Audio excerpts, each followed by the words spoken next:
Pero implementasyon daw ng mga proyekto sa Western Visayas, pinaaapuran na ni Pangulong Bongbong Marcos. Report mula kay RH14, Ms. Leth Narciso. Ms. Leth?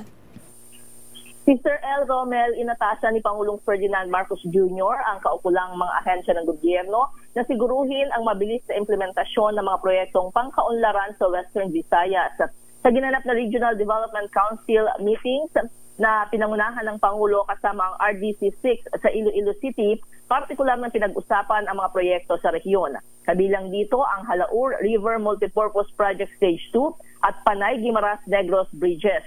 Tinalakay rin ang mga pangangailangan ng Western Visayas sa iba't ibang larangan tulad ng agrikultura, edukasyon, enerhiya, tubig, turismo at flood mitigation. Hinimok rin ni Pangulong Marcos ang mga lokal na opisyal na mag-coordinate sa national government para sa iba pang proyektong pang-infrastruktura sa lalawigan.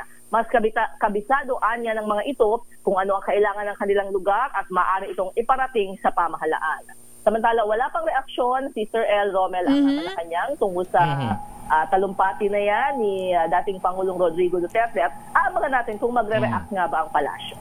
As usual, hindi naman na gaanong nagre-react ang palasyo sa mga patutsada ni dating Pangulong Rodrigo Duterte, Maring Let, hindi ba?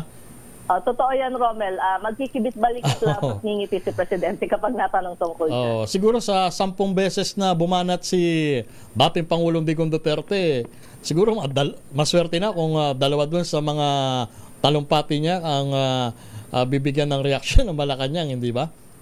Tama. Sige, Maring Let, maraming salamat. Balik sa inyo, Romel at si Sir L.